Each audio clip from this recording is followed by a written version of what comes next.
kami dari kelompok 10 akan mendiskusikan tentang uji tes dependen. Selamat menyaksikan. 9, 8, 7, 6, 5, 4, 3, 2, 1, 0. Hai Mau, lagi ngapain nih? Lagi belajar nih Yen. Oh, belajar tentang apa? Analisis uji data teknik T-test. Oh, aku ingat juga sih tentang materi pelajaran itu. Tapi aku punya teman juga yang tahu tentang materi yang kamu pelajari.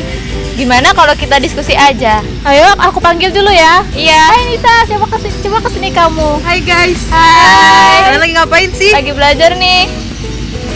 Gimana, mau diskusi? Ayo. Yuk kita cari tempat yang lebih enak yuk. Ayo. Ayo. Jalan sama sama. Diskusi di sini aja yuk. Yuk. Kita lagi di diskusi kita tadi yuk. Ayo. Nah, jadi gini nih teman-teman.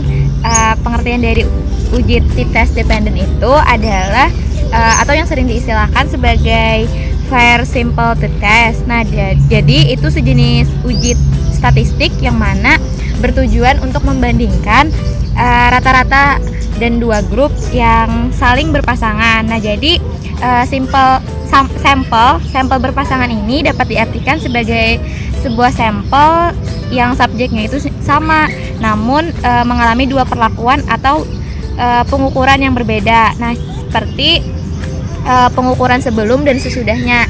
Jadi maksudnya di sini adalah sebelum diberikan iklan dan sesudah diberi iklan, seperti itu. Jadi pengertiannya itu seperti uji yang membandingkan antara sebelum dan sesudah ya? Iya, benar banget Nisa. Seperti itu. Kalau ini Aku tahunya tentang ingat apa? Tentang fungsi dari uji tes dependen, yang dimana fungsinya itu membandingkan rata-rata dua grup yang saling berpasangan.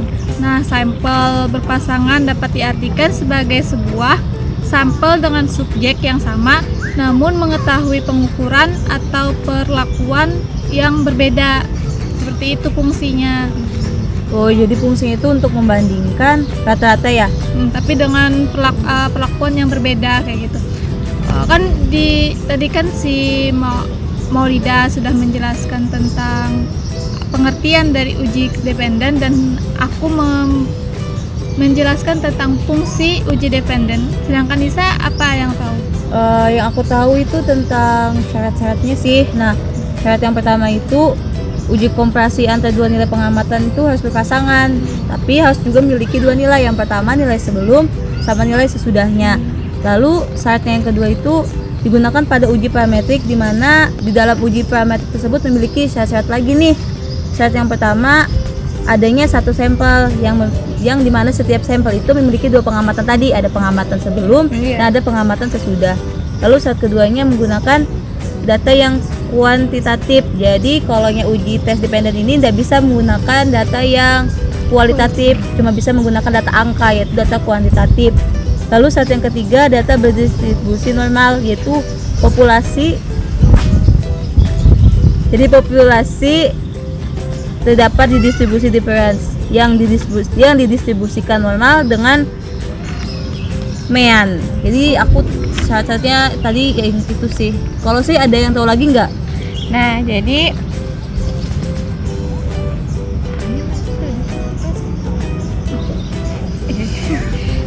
Oh, sih nggak tahu lagi nih iya, selanjutnya. nggak tahu nih. Kita tanya ya, ini tahu lagi nggak Tahu selanjutnya? nggak? Apa? Dong, masa nggak tahu? Kan ini kan pelajaran kita. Iya. Apa tuh? Nah, di sini setelah ada syarat-syarat tadi, ada fungsi, ada pengertian kan.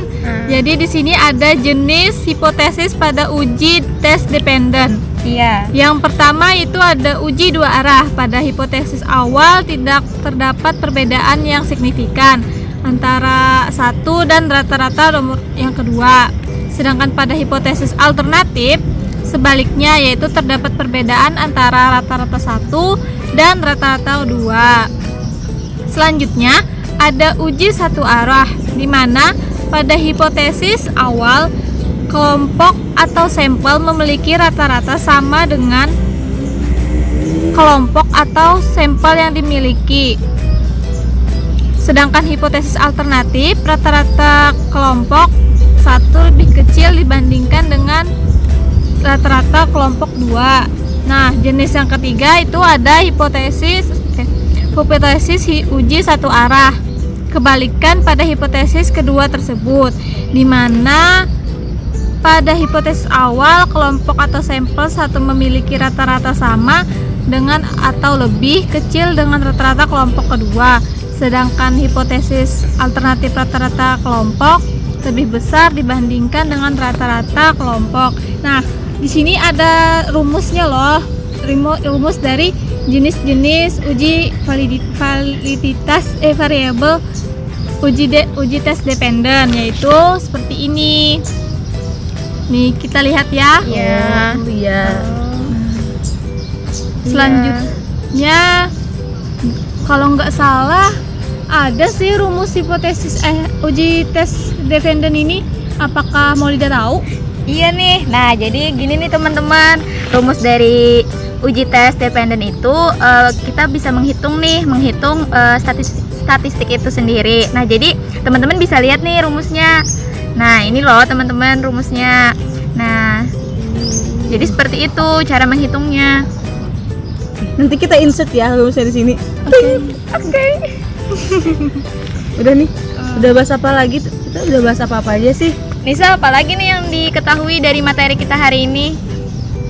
Tadi aku cuma tahu syarat, tapi aku ada tahu satu lagi nih, yaitu Ya, apa tentang langkah-langkah menggunakan uji tes dependen.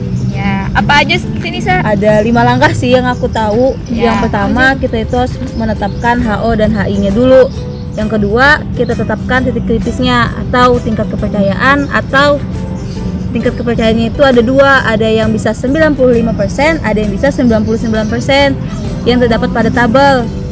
Lalu yang ketiga, tentukan daerah kritisnya dengan DB sama dengan N-1.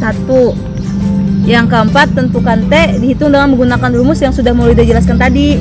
Nah, lalu langkah yang terakhir itu lakukan uji signifikasi dengan membandingkan besarnya T, dihitung dengan T tabel. Maksudnya itu dihitung dengan T sebelumnya dengan T sesudahnya, dimana yang namanya data statistik kan pasti ada yang namanya tabel, ada yang namanya diagram. Jadi uji tes dependen ini biasanya menggunakan tabel untuk penghitungannya. Itu sih yang aku tahu, guys. Iya. Ya, ini ada lagi. Kalian tahu nggak Apa tuh? uji dependen yang digunakan untuk apa aja? Gak tahu nih. Ya. Uji dependen ini rata-rata untuk kita skripsi nanti ada loh di dalam skripsi. Wow, buat apa tuh? Buat menghitung apa data yang kita gunakan. Teliti ya? Iya, yang kita gunakan di lapangan seperti itu. Jadi berguna banget nih. Berguna banget, makanya kita perlu belajar statistik ini. Oh, jadi secara tidak langsung nih kan kita kan udah semester 5 nih. Iya. Bentar lagi mau skripsian. Jadi kalau kita belajar uji tes dependen bisa nih kita gunakan Wah, buat bener banget. jadi bahan penelitian kan, buat Iya. menghitung data. Oh, jadi manfaatnya seperti itu ya. Iya. Oh. Oke. Ada lagi nggak nih yang mau kita diskusikan? Gimana mau tidak? Karena kayaknya Gimana nih? udah mau sholat zuhur nih. Iya. Iya. Nih. Mungkin cukup kayaknya ya. Iya. Ya, mungkin nanti kita bisa lanjut di WA group kan ya. Iya, Nanti bisa, kita bikin bisa, WA bisa. group kan. Iya. Oke. Makasih teman-teman untuk sharingnya hari ini. Iya, makasih juga semuanya. Sampai ketemu lagi. Aku pulang duluan ya. Iya, Nisa. Hati-hati ya. Dadah, tos dulu guys. Dadah. Dadah. Oh ya mau. Yuk. Oh tidak.